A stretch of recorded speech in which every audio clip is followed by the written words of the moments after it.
Mapaldo, Pampanga, magandang araw Central Luzon. Ako po si Justin Dizon at kayo'y nakatutok dito sa ating programang CLTV Balitaan.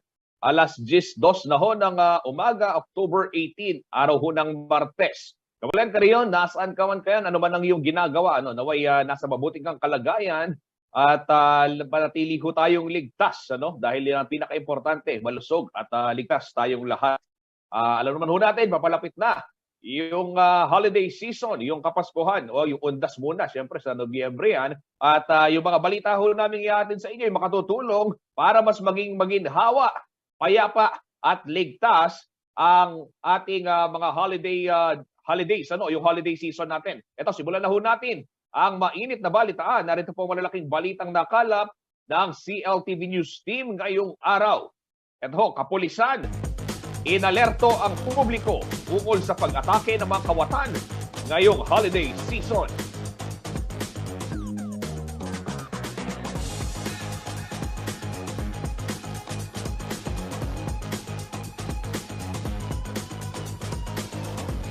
Sumuhong bahagi ng Ateneo Dike sa San Luis, Pampanga, pangamba.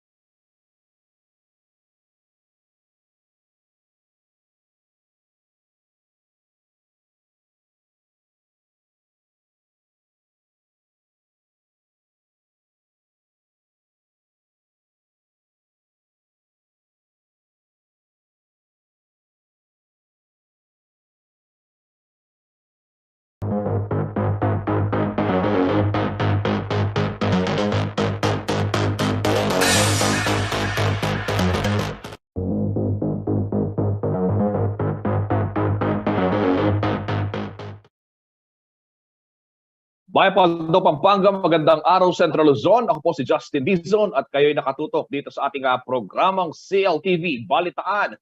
Alas 10:02 na ho ng umaga, October 18, araw ho ng Martes. Kawalan ka riyon, nasaan ka man kayan, ano man ang iyong ginagawa, naway nasa mabuting kang kalagayan at manatili ho tayong ligtas, dahil yan ang pinaka-importante, malusog at ligtas tayong lahat. Alam naman ho natin, papalapit na yung holiday season, yung Kapaskuhan, o yung Undas muna, syempre sa Nobyembre yan. At yung mga balita ho namin ihatid sa inyo, yung makatutulong para mas maging maginhawa, payapa at ligtas ang ating mga holidays, yung holiday season natin. Ito, simulan na ho natin ang mainit na balitaan. Narito po malalaking balitang nakalap ng CLTV News Team ngayong araw. Ito, kapulisan. Inalerto ang publiko ukol sa pag-atake ng mga kawatan ngayong holiday season.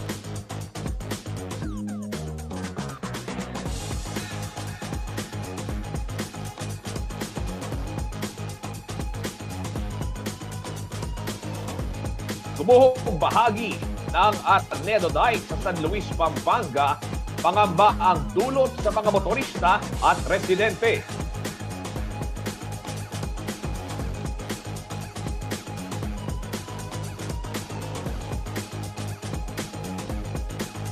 Blended learning, pwedeng ipagpatuloy ng mga private schools ngayong school year 2022 to 23, ayon ho yan sa Department of Education.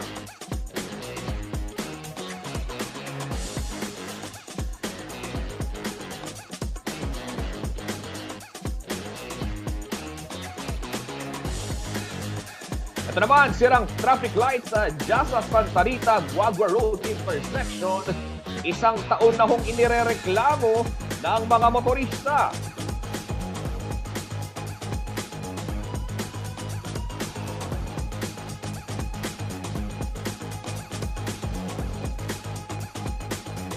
At higit 200 obrang safety.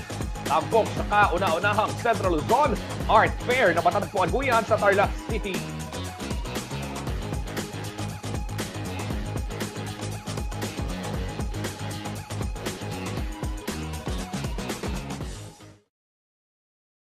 Ito ho mga kabalit, para ho sa mga mamimili ng kanilang pangregalo, di kaya naman Noche Buena o pamasko.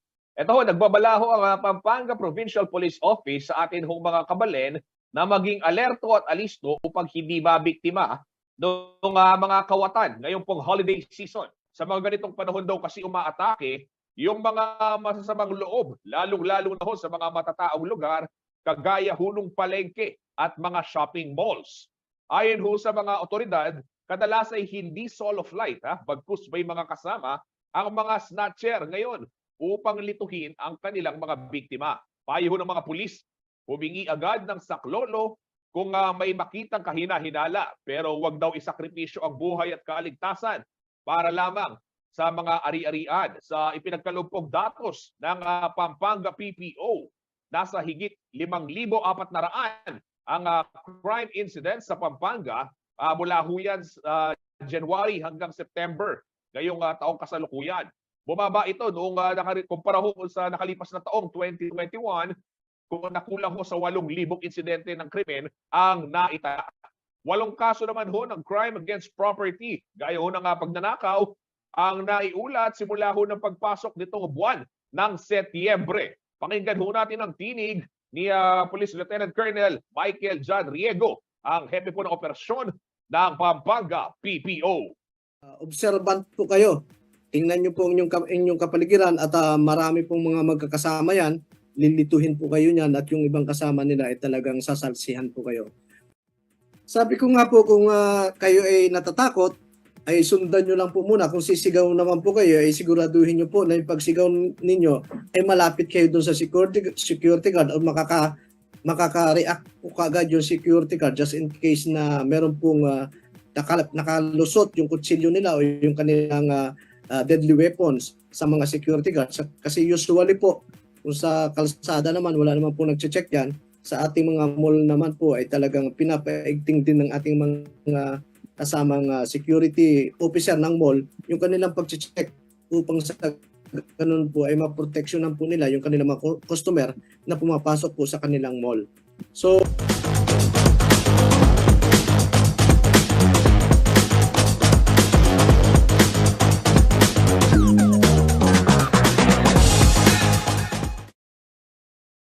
Ayan, inyong narinig ang tinig ni Lieutenant Colonel Michael John Riego, ang hepe po ng operations ng Pampanga PPO. At samantala sa iba pong balita, bukod ho sa libreng paglilinis at pintura na ibibigay, ililibre na rin daw ng Mabalacat City Government yung kandila sa lahat ho ng mga pampublikong sementeryo sa lungsod.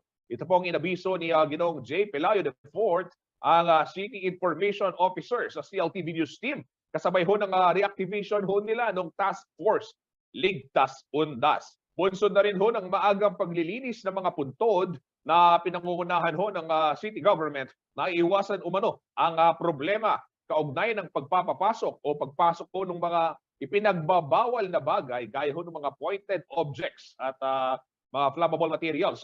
Pangunahing tinututukan daw ng city government ang kaligtasan ng mga kabalen na dadalaw sa kanilang mga yumaong mahal sa buhay ngayong patuloy pa rin ang COVID-19 pandemic. Binabalangkas na rin umano ang traffic rerouting plan sa mga sementeryong dinadagsa ng ating mga kababayan. Partikular na ho rito yung mga sementeryong makaapekto sa major highway gaya ho ng Dao Access Road. Ito ho yung sementeryo sa barangay o sa area ho ng barangay Atlobola at sa barangay San Francisco.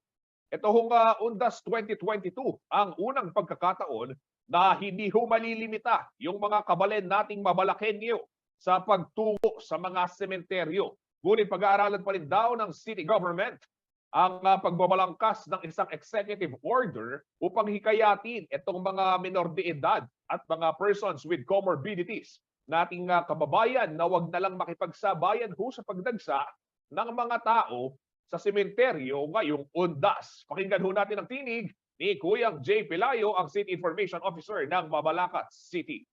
As of now po, 65% na ng sementeryo is napinturahan na.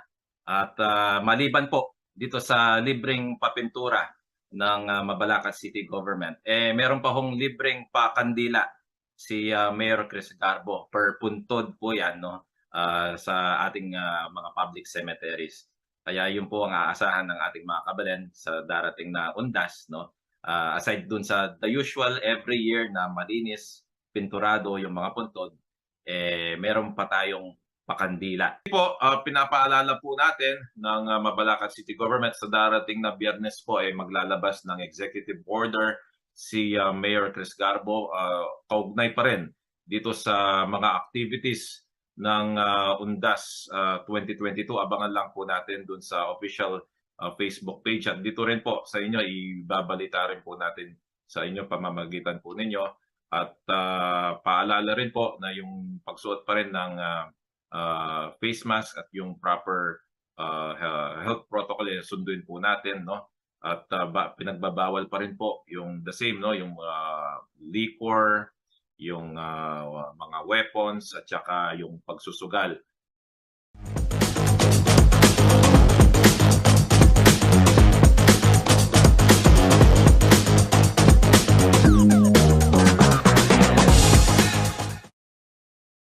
Yan, inyong narinig si Kuya J. Pelayo. Magandang balita ho yan para sa ating mga kababayan dahil may libreng kandila doon sa mga puntod, sa mga pampublikong sementeryo. Di ba, makakatipid na yung ilan sa ating mga kababayan. Samantala ho, sa ibang balita naman, pinayagan na ho ng Department of Education ang mga pribadong paaralan na magpatuloy ho sa pagpapatupad ditong blended learning modality o yung kombinasyon ho ng face-to-face classes at distance learning para ho sa kabuuan ng school year 2022 to 2023. Batay ho sa DepEd Order number 44 na pirmado ho ni Vice President at Education Secretary Sara Duterte, ito pong Lunes, October 17, ang mga pribadong paaralan ay maaring magsagawa ng alinman sa tatlong learning delivery options. Ito, isa-isahin ho natin. 5 araw na puro face-to-face classes. Yan ho yung option number 1. Option number 2, 3 araw na in-person o face-to-face classes at 2 araw na distance learning gaya ho ng modular, online, TV o radio-based instruction.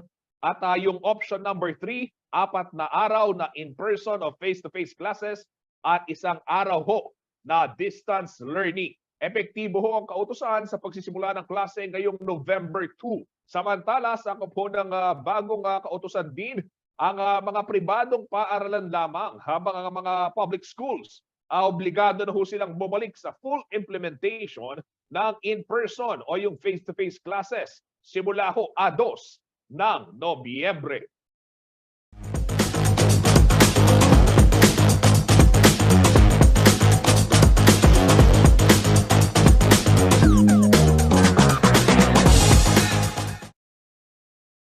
Ito, yung mga magpapagasolina o magpapadiesel dyan, baka magulat ho kayo, nagtaas ho kanina.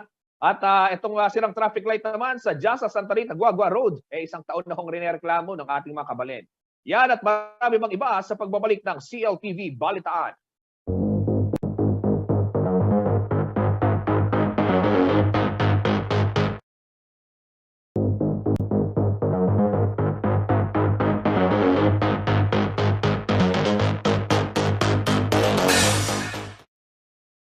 Nagbabalik po ang CLTV Balitaan. Ito ho, mga kabalen, mga karehiyon, yung mga magpapagas mamaya, baka magulat ho kayo dahil panibagong oil price hike na naman ang ipinatupad ng mga kumpanya ng langis. Ngayong pong araw, October 18, ang Pilipinas Shell at Sea Oil ay nagtaas ho ng 2 piso at 70 sentimo sa kada litro ho ng diesel. 80 centavos naman ang aumento sa kada litro ng gasolina at 2 piso at 90 sentimo sa kada litro ho ng kerosene. Parehong oil price adjustment rin ang ipinatupad ng clean fuel maliban sa kerosene. Epektibo ho ang dagdag presyo kaninang alas 6 ng umaga para ho sa lahat ng kumpanya, habang 4:01 naman ng hapon magpapatupad ng price increase ang clean fuel. Ito na po ang ikalawang sunod na linggo na may pagtataas ng presyo sa produktong petrolyo.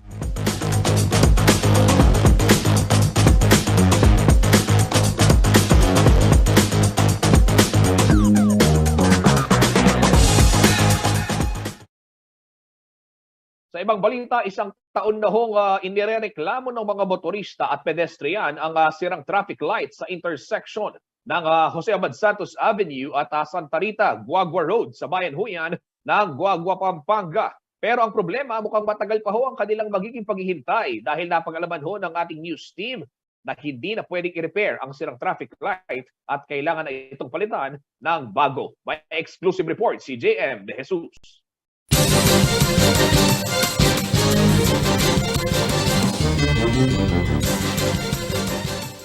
Perwisyo, nakakaubos ng oras at pasensya, takaw aksidente.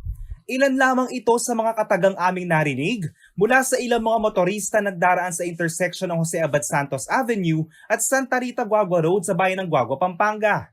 Mistulang nagpapatintero rito ang mga sasakyan dahil kanya-kanyang diskarte ang kanilang ginagawa makatawid lamang ng ligtas na naturang intersection. Mahigit 1 taon na umunong sakit sa ulo ng mga motorista ang traffic light. Malaking abala po siya sa amin, lalong-lalo na sa amin. Hindi kami makalipat kagad kasi dala ng yung madaming masyadong sasakyan.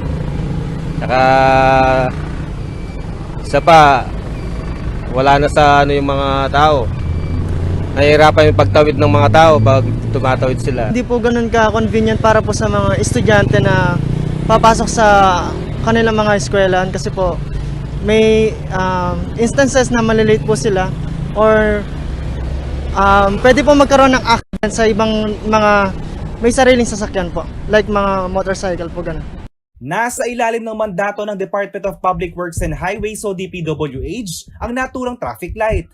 Kaya tanging pansamantalang solusyon lamang ang pupwedeng maitugon ng lokal na pamahalaan ng Guagua kaugnay ng problema ng mga motorista. Nag-deploy tayo ng mga traffic enforcer, no?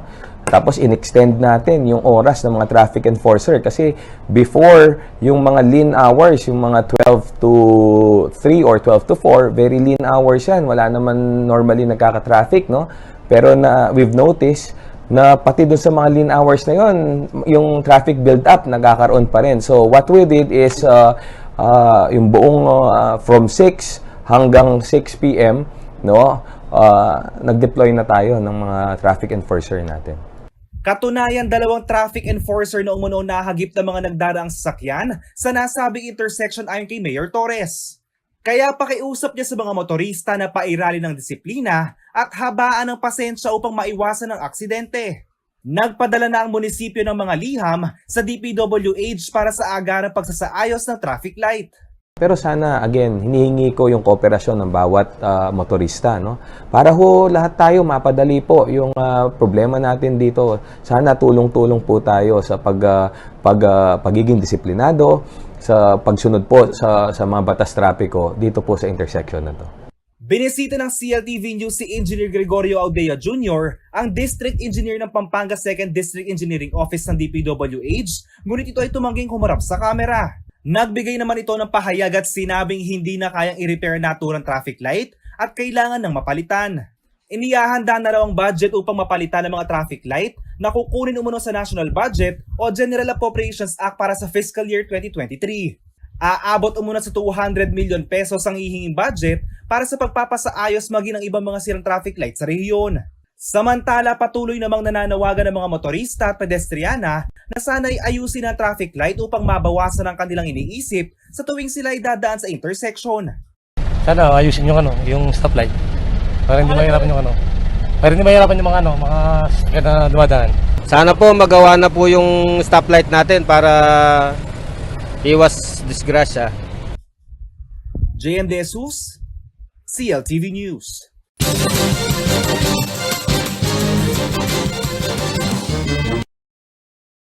Ito naman sa ibang balita na kumpleto na ng DPWH ang flood mitigation structure sa Coronel Lee River na magsisilbihong first line of defense ng mga komunidad na nakatira sa tabi ng ilog sa Gabaldon, Nueva Ecija. Ayon ho kay DPWH Region 3 Director Engineer Roseler Tolentino, itinayo ang 830 lineal meter flood control structure para sa mga residente dahil madalas umapaw ang naturang ilog tuwing may bagyo.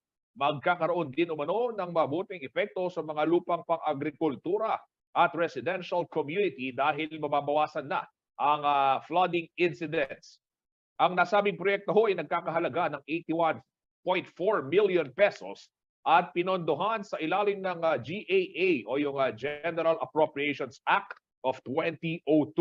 Samantala, natapos na rin umano ng DPWH ang 3 kalsada na magpapabuti sa sektor ng agrikultura sa mga bayan ng Bongabon, Gabaldon at Llanera sa lalawigan huyan ng Nueva Ecija.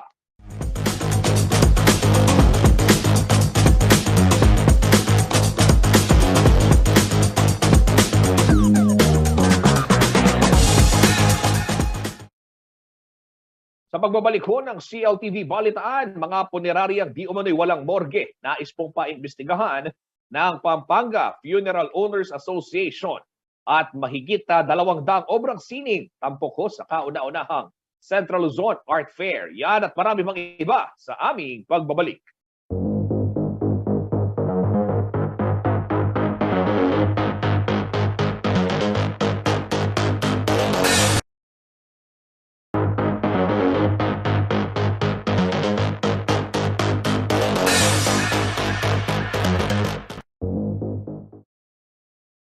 Nagbabalik po ang CLTV Balitaan sa iba kong balita.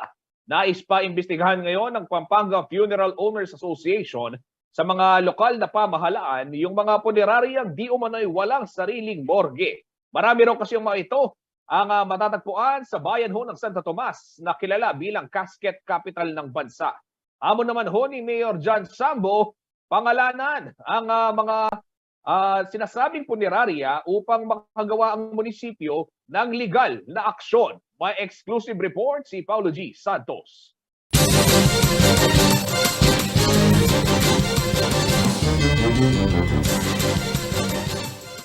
May nakakatakot na balita ang Pampanga Funeral Owners Association kaugnay ng mga rumarakit na serbisyo sa patay sa Pampanga. Sa bayan umano ng Santo Tomas na kilala bilang casket capital ng bansa, hindi lamang ang pagsusuplay ng kabaong ang nagiging serbisyo ng iilan. Pati umano ang iligal na pag-iembalsamo ay inaalok na rin nila ngayon. Kami kasi yung minsan sa bahay lang nila gumagawa ng mga taon. Minsan sila pa yung nagbabagsak ng presyo. Marami po, siguro almost 200 ganyan.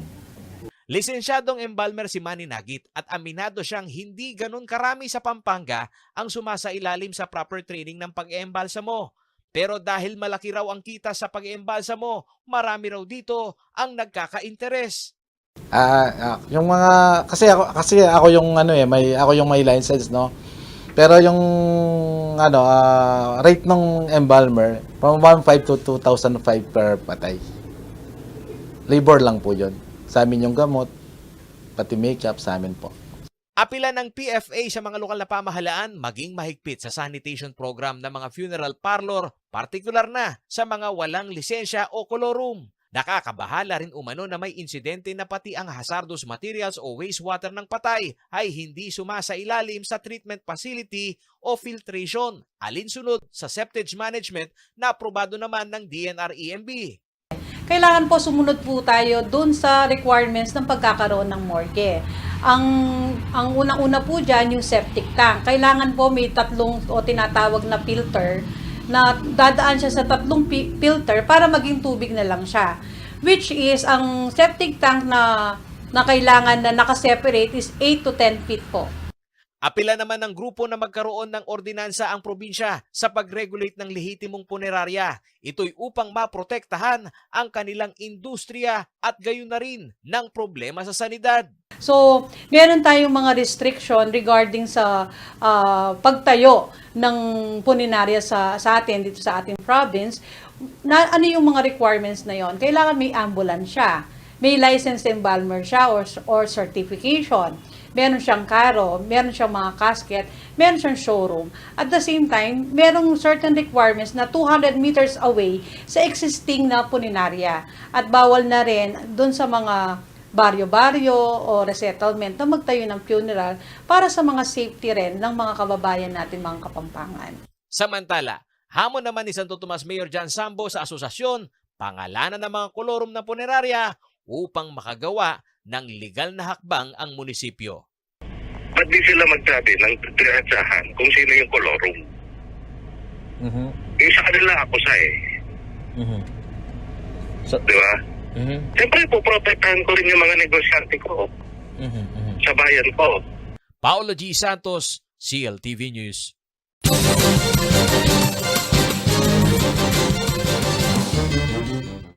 Sa ibang balita, formal na hong kinilala ang Clark Guardians Elite Eagles Club dito hong Biyernes, October 14. Ito po ang ika-12 club sa ilalim ng Fraternal Order of Eagles Central Luzon, Region 9. Nasa humigit kumulang 30 members and officers na pawang mga military retirees at servicemen ang kanilang miyembro sa naturang club. Handang-handa na raw silang magbigay ng humanitarian service through strong brotherhood, hindi lang ho sa rehiyon, kundi sa buong Pilipinas. Naitalaga naman na presidente ng Clark Guardians Elite Eagles Club, si Francis Brian Buwan II, na isang kabalen ho natin mula sa Angeles City. Bukod sa pagbibigay ng tulong sa mga nangangailangan, handa rin ang mga miyembro ng Eagles Club na tumugon upang mapanatili ang kaayusan sa rehiyon. Samantala, madaming kwalifikasyon ho ang kakailanganing ipasa ng mga nagbabalak na maging miyembro ng naturang organisasyon. Malakas ang kanilang panawagan na tanging dapat tanging mga tapat at hindi dapat magamit sa masasama ang naturang socio-civic organization. Pakinggan ho natin ang pahayag ng ilang mga opisyal ng Eagles Club. Ang aming mantra is service through strong brotherhood. So meaning humanitarian activities, yung mga nangangailangan ng tulong sa ating mga less fortunate na mga kababayan dito sa Pilipinas. Ang Guardians po, peacemaker, pwede po kaming force multiplier. Pero ginawa na po ngayong elite, so we are a brotherhood na ngayon na inakap po namin ng Eagles. Lahat po ng pwede namin gawin para sa Central Luzon, gagawin po namin. Not politically motivated po.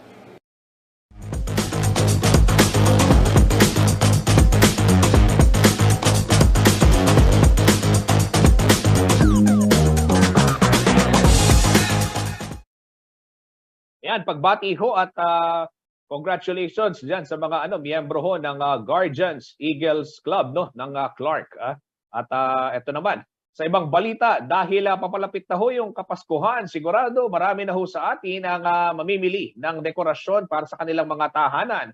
Parang si Kuyang Ray Bravo, kaya naman hinihimok ho natin ngayon o inihimok ngayon ho ng Department of Trade and Industry ang publiko na gumamit ho nitong DTI Import Commodity Clearance o DTI ICC Verification App. Ayon ho sa kagawaran, makatutulong ang nasabing app para maiwasang makabili ng substandard o mababang kalidad na produkto na maaring magdulot ng panganib gaya ho ng sunog at electric shock. Partikular na hong tinukoy ng DTI itong mga Christmas lights na may ICC sticker. Pero hindi naman tiyak kung ito ay tunay. Ngunit sa pamamagitan ng DTI ICC Verification App, maaari nang matukoy kung tunay ang ICC sticker na nakalagay ho sa isang produkto. Kailangan lamang i-download ang app sa inyong cellphone at scan ang ICC sticker para makita yung manufacturer ng produkto at iba pang detalye. Kapag no record ang lumabas, ay naku, magduda ka na. Ibig sabihin, fake yan o di kaya naman substandard. Ang ICC po ang magpapatunay na ang produkto gaya ho ng Christmas lights ay sumailalim sa pagsusuri at inspeksyon bago ilabas sa merkado. Nagbibigay ito ng katiyakan sa mga consumer na ang produktong kanilang binibili ay certified quality at ligtas hong gamitin. Samantala, ang mga manufacturer, importer at retailer na mapatutunayang hindi sumusunod sa Bureau of Philippine Standards o BPS Product Certification Scheme ay mahaharap po sa mga kasong administratibo para ho sa paglabag sa DTI Department Admin Order Number 2 Series of 2007 at itong Republic Act 7394 o mas kilala bilang Consumer Act of the Philippines at yung RA 4109 o ito pong Standards Law.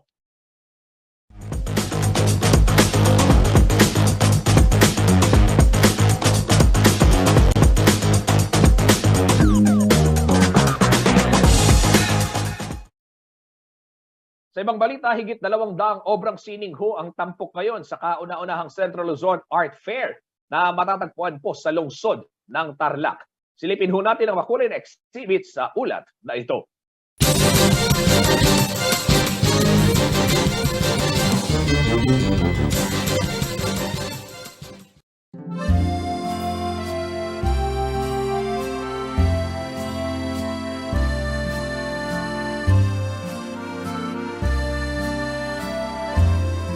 Nagbukas na sa publiko nitong Sabado, October 15 ang kauna-unahan at isa sa pinakamalaking exhibit ng obra ng mga local artists sa rehiyon. Ito ang Central Luzon Art Fair na ginawa sa Bulwagang Kanlahi sa Tarlac City. Nasa higit 200 artworks ang makikita sa exhibit na karamihan ay for sale. Iba't ibang estilo, disenyo at laki. May paintings, sculpture at arts gawa sa resin, clay, metal at kahoy. Bawat isa sa 7 probinsya ng Gitnang Luzon ay may exhibit area. Ang Tarlac na host province ay mayroong higit 60 artworks na nakadisplay. 30 obra naman ang makikita sa Bataan at Bulacan display area. Habang higit 20 ang makikitang obra mula sa mga artist ng Nueva Ecija, Zambales at Aurora. Kasama dito ang copper bonsai na gawa ng Kapampangan artist na si Andy Bondok na pumanaw nito lamang nakaraang linggo. Ayon kay Melissa Yung Yap, organizer ng First Central Luzon Art Fair at isa ring Tarlaceño artist, nabuo ang exhibit para bigyan ng pagkakataon ng mga manggagawang sining na mailabas ang kanilang obra. Makikita ang kanilang galing at maibenta rin ang mga ito. We hosted the first ever Tarlac Art Fair and sobrang dami pong artists na nabuhayan ng loob, kasama na rin po kami. So, very inspiring. And then, a lot of the other provinces messaged us to say that they wanted to collaborate. Kaya po this year, we decided to collaborate with everybody in the Central Luzon region. So, our first sale. So, para po makatulong talaga para masustain ng artists ang kanilang craft. Yes. Suportado naman siya ng kanyang asawa na si Tarlac 2nd District Representative Christian Yap sa advokasiyang matulungan ang mga nasa art industry. Yung wife ko, aside from being an artist, she's very supportive of the local arts industry. So talagang that's why talagang tumutulong siya na ma-organize ng mga events na to para ma-expose yung mga up-and-coming artists natin.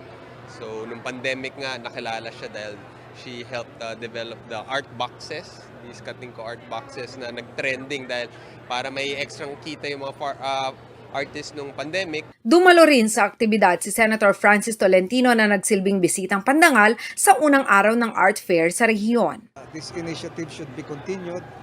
It not only highlights the creativity of our countrymen here, but it likewise projects hope that after the pandemic, you still have some creative expressions of hope made in a portrait. Isa sa pinakamahal na obrang makikita sa art fair na ito ang gawa ng painter mula sa Mexico, Pampanga na si Leonardo Tatang Nads Tulabut. Nagkakahalaga ng 400 to 450,000 pesos ang 3 obra na nasa exhibit. Yan po na-develop ko ng manalo ako sa CL noong 1970. Tagal na po na. Wala noon nag-evolve na sa ganyan. Develop ako sarili ko, tinatawag ko ng prism o prismatism. Ipinagmalaki naman ng Kabalen artist na si Richard C. na karamihan sa kanyang sining ay nakasentro sa sinaunang gawi at tradisyon. Yung kasing lumalabas kasi ngayon, yung mga pinag-aaral ng mga bata, yung mga Filipino culture, hindi na masyadong nakikita. So ngayon, gusto ko ibalik siya doon sa mga, para mas maging value ng mga kabataan yung Filipino culture. Kasi yung normal na mga title ng mga painting ko like barter, ganon, orasyon, yung mga typical na ginagawa ng Pilipino noon na hindi na ngayon ginagawa. Pinaghandaan naman daw ni Doji Aguinaldo ang exhibit kung kaya't gumawa siya ng obra na hango mula sa makukulay na parol kung saan sikat ang Pampanga. Ito, bago lang. Ginawa ko lang siya for this Central Luzon Art Fair. Na-inspire ako dyan sa parol natin. Di ba halos ganyan yung design ng parol, tapos linagyan ko lang siya ng twist na tribal at saka siguro yung mga lumang tao natin na may mga patterns and loops na design, tsaka mga forms, kaya ganyan siya lumabas. Todo suporta naman ang ibinigay ni Laos Group of Companies Chairperson and CEO Lisette Laos Velasco sa mga Kabalen artist. Simulat sa pool, ang pagbibigay ng pagkakataon sa mga artist ang isa sa mga advocacy ang isinusulong ng Kapampangan businesswoman. Alam mo, in different areas, marami tayong magagaling na talento eh.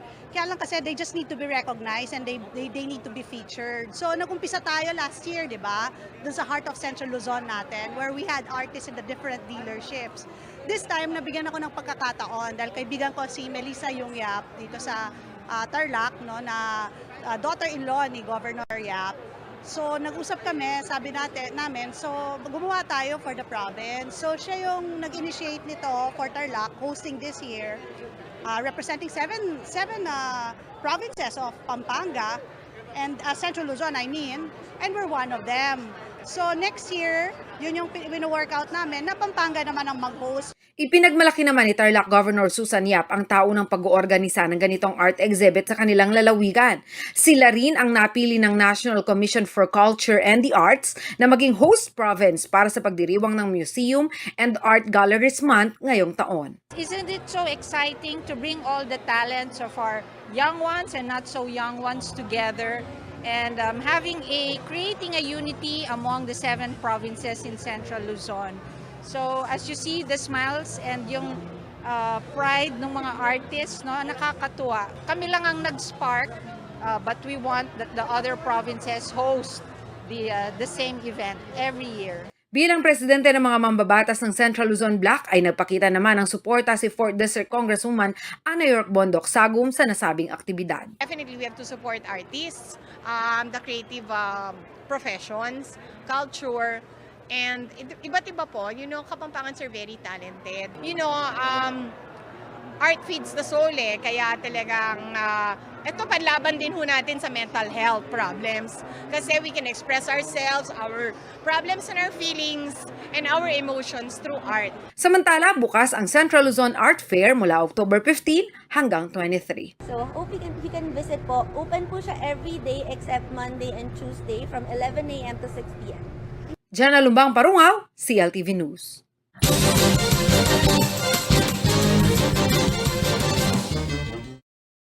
Yan, yung mga naghahanap ng pangregalo, di kaya naman pangdekorasyon sa bahay at kung meron din ho kayong budget ay suportahan ho natin itong ating mga karehiyong artists dahil napaka-importante ho ng kanilang ginagawa, di lamang yan para sa kanilang sarili kundi gaya nga ng nabanggit ni Dr. Congresswoman Ana York Bondok, makatutulong ito para sa ating mental health problems. At syempre, yung sining ay bahagi po yan ng kultura at pagkakakilanlan natin bilang mga Pilipino, bilang mga taga Central Luzon at sa atin po bilang mga Kapampangan.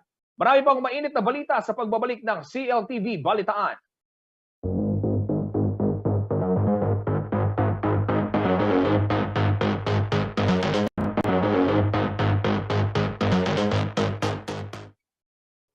Nagbabalik po ang CLTV Balitaan. Ito, dumako naman tayo sa bayan ng San Luis, Pampanga, kung saan pinangangambahan po ng mga residente at motorista itong banta, yung posibleng aksidenteng mangyari, dulot ho nitong gumuhong bahagi ng Arnedo Dike.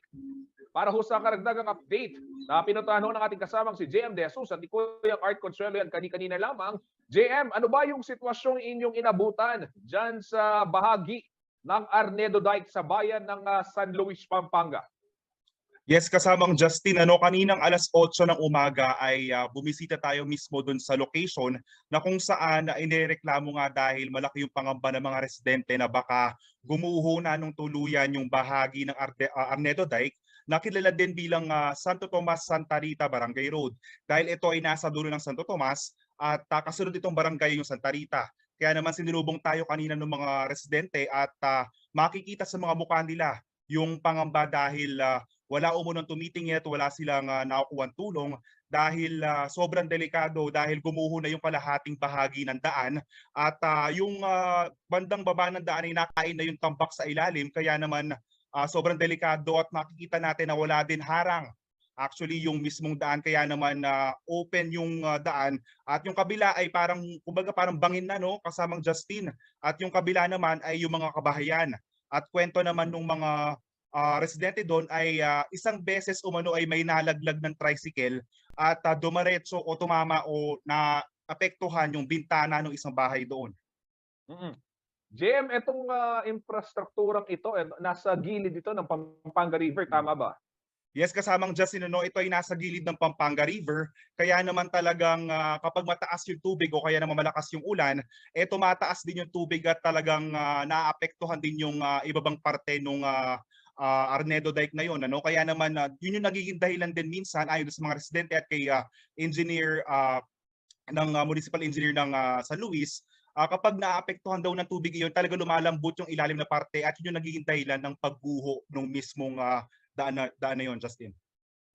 Kailan pa nagsimulang gumuho ito? Yung inabutan ba ninyong anong tawag dito, sitwasyon kanina? Ayan, pinapakita ho natin sa ating mga screens, kailan pa nangyari yan? O matagal na bang ganyan yung sitwasyon ng naturang kalsada o hindi ke? Yes, kasamang Justin, nakipagkwentuhan tayo sa mga residente kanina at nasabi nila sa atin na 2019 o 3 taon na nilang pinoproblema ito, at nagawa umano itong daan na ito at ilang linggo lamang ay nagsimula ng masira yung mismong infrastruktura o yung mismong daan. At ilang buwan lang ang nakaraan ay tuluyan ng nagiba yung mismong pader ng dike at talagang gumuho na din yung kabilang parte ng daan na iyon, Justin. I suppose yung tinutukoy mong pader, ito yung riprap, yung nasa gilid ng dike, ito yung pangharang sa tubig diyan sa Pampanga River. JM, napuntahan mo ba itong local government? Kanina may binanggit ka, nakapanayan mo yung municipal engineer, ano ang naging pahayag ng local government kaugnay nitong strukturang ito na gaya nga ng binabanggit mo, may nahulog na palang tricycle. Naku, wag naman sanang maulit pa, Yes, kasamang Justin, tumungo tayo kanina doon sa munisipyo ng San Luis at sinubukan nating kuhanan ng panig itong si Mayor Jay Sagum, ngunit hindi tayo napagbigyan dahil wala umano siya sa kanyang opisina. At nakausap naman natin ang engineer, municipal engineer na si Engineer Glenn Cortez ng San Luis, at aniya tinignan na daw nila ito at napakadelikado nga nitong daan na ito. At ang kanilang ginawa, unang-unang ginawa ay talagang isinara muna ito para sa publiko upang wala makadaan ito ng mga aksidente. Ngunit nakiusap naman ng ilang motorista na nagmumula doon sa kabilang barangay na Santa Rita na kung pwede umano ay buksan muna pansamantala itong daan dahil nahihirapan silang umikot. Dahil merong kabilang daan, Justin, na pwede silang umikot upang papunta ng bayan ng San Luis, mismong bayan ng San Luis. Ngunit napakalayo umano at napakamahal ng gasolina kaya hindi daw ito talaga nila kaya. Kaya naman nakiusap sila na buksan. At ngayon, nakikipag-coordinate na ang Municipal Engineering Office sa DPWH dahil nila nasa mandato ito ng DPWH upang mabigyan ng pondo at masimulan na ang pagpapagawa nito. O yan, nakausap mo ba yung DPWH kaugnay niyan, JM? Anong sabi nila? Yes, kasamang Justin, natawagan natin kanina si Engineer Almer Miranda, ang District Engineer ng DPWH. At napag-usapan namin nga itong gumuhong parte ng Arnedo Dike. At sabi niya, kailangan mo nilang bisitahin ulit at i-inspectionin nila ito kung ano na talaga nangyari at ano ang dapat gawin. At doon magmumula kung ano talaga ang pondo na may ibibigay nila upang maisaayos sa itong naturang daan at itong parte ng dike. JM, natanong mo ba kung meron silang timeline para sa pagsasaayos niyan? Kasi napaka-delikado at gaya nga nabanggit mo, may mga nahulog na tricycle. Pero ito, nakiusap naman yung ilang mga residente. Sa bagay, hindi naman natin sila masisi sa mahal ng crudo ngayon, nung diesel at ng gasolina, ayaw nilang umikot pa dahil ganyan nga. Kaya kumbaga nakikipagsapalaran sila para sa kanilang kaligtasan. Anong sabi ng DPWH? Mga gaano katagal ang paghihintay? Yes, kasamang Justin, ayon dito sa kay Albert Miranda, ang district engineer ng DPWH, matapos nilang magbigay o maglabas ng pondo para dito ay agaran nila itong sisimulan. Pero walang naibigay at naitanong natin kung ilan ba ito sisimulan, ngunit aniya, kailangan muna nila itong pagmitingan at magkakaroon pa ng bidding at pipili pa sila ng mga contractor na gagawa dito at doon magsisimula na paggawa nito. Sa bahagi ba ng LGU, JM, meron pa silang ibang pwedeng gawin maliban doon sa pagsasara na kalauna ay binuksan din, or kumbaga na-exhaust na lahat ng efforts ng ating local government dyan sa San Luis. Yes, kasamang Justin, natanong din natin kanina si municipal engineer dahil inirereklamo din ng mga residente na pundido din yung mga ilaw dun sa parte ng daan na iyon. Kaya naman kapag gabi ay sobrang wala kang makikita at madilim yung dadaanan mo, kaya mas delikado. At natanong natin kanina, ano yung plano nila dahil ito maaari nilang gawin. At sabi ni Municipal Engineer Glenn Cortez ay meron daw silang street lighting project na gagawin upang kahit papaano ay mabigyan ng ilaw yung daan at makadaan na maayos sa mga residente. At panawagan naman ng municipal engineer na kung dadaan doon ay yung mga single or yung mga motor at mga tricycle lamang at wag nang dumaan yung mga sasakyan at yung mga truck na doon dahil yun talaga magiging sanhi ng pagguho talaga ng tuluyan ng mismong daan, Justin. Etong street lighting project na ito, JM, magtatayo pa ba sila ng poste o may napansin ka ng mga poste? Kasi baka naman magkakaroon pa ng mga bidding na naman yan. Kung bumbilya lang yan, baka naman hindi na kailangan baka naman magkaroon pa ng ceremonial ribbon cutting para lang sa paglalagay ng ilaw. Huwag naman sana. Yes, kasamang Justin, napansin natin kanina at nabanggit din yung municipal engineer na talagang yung ilaw na lang ang gagawin nila dahil meron na mga poste o yung mga poste ng ilaw. Kung kaya naman mas mabilis daw ito magagawa dahil yung mismong ilaw na lang, Justin, ang kanilang ilalagay. Ayan, inaasahan natin yan na magagawa sa lalong madaling panahon para rin po sa kaligtasan ng ating mga kababayan. Lalong-lalo na yung nagdaraan dyan sa bahagi yan ng Arnedo Dike. Dahil alam naman ho natin, gaya nga ng nabanggit ni Kuya JM, pagpalamad gabi, wala ring ilaw. Parang sabihin natin highway to hell pala ito kung sakali. Kasi tingnan mo, napakadelikado mga kabalin, mga kariyan. Konting ingat doon sa mga nagdaraan dyan sa bahaging yan ng Arnedo Dike. At nangako naman ang DPWH na sa lalong madaling panahon ay isasama nila yan sa kanilang pagpopondo para ma-actionan agad ang problema. Maraming salamat, JM De Jesus, sa iyong ulat. Samantala sa ibang balita, nagpagandahan po at nagpabonggahan sa paggawa ng arko ang 6 na sitio sa Barangay San Rafael sa bayan ng Mexico, Pampanga. Mula sa recycled materials, ipinakita ng mga residente na kaya nilang pagandahin ang kanilang lugar. Narito po ang report.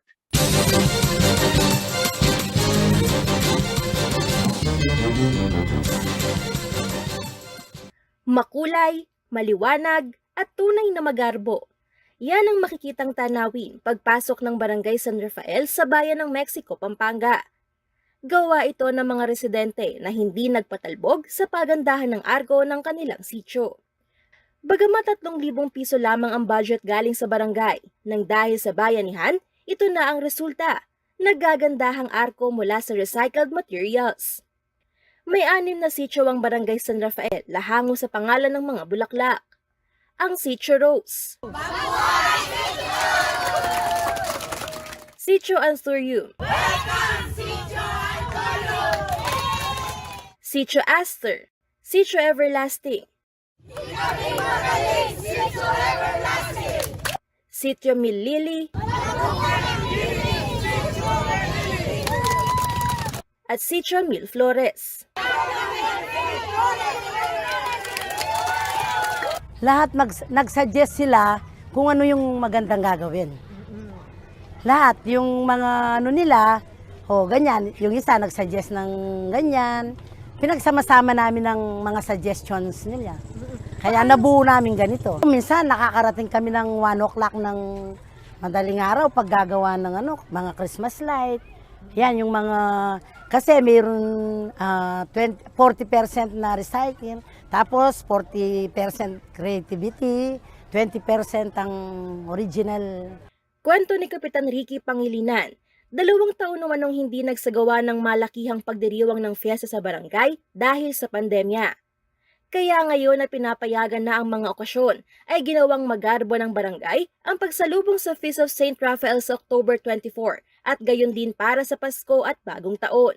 First time na nagkaroon ng ganitong competition per purok. Kaya yun, tsaka alam naman natin na 2 years ago wala tayong okasyon. Kaya yung mga tao sabik. Sa totoo lang, sobrang saya ko kasi nakita ko yung mga tao, yung efforts nila, yung pagal nila, yung pagod, di nila inalintana yon. Talagang nakita ko sa kanila yung pagkakaisa. Yung bayanihan nakita ko, talagang nabuhay yung bayanihan dito sa Barangay San Rafael. Nagsilbing hurado naman sa kompetisyon ng mga arko ang Sangguniang Bayan members ng Mexico, Pampanga. At ang kanilang napiling champion ay ang si Chamil Flores. Nakaungos ang kanilang arko na may disenyo ng mga maskara, bulaklak na gawa sa mga bote at mga gulong na ginawang pandekorasyon. Aktibo rin ang kanilang LGBTQIA+ community na may special presentation kapag may dumadayo upang tignan ang kanilang arko. Angelica Cara, CLTV News.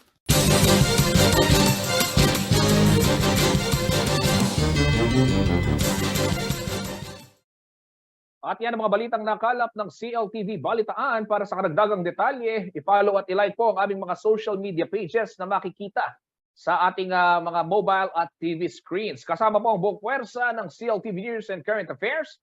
Ako po si Justin Dizon. Ito ang CLTV Balitaan. Kabalan ka rin 68 days na lamang, Pasko na.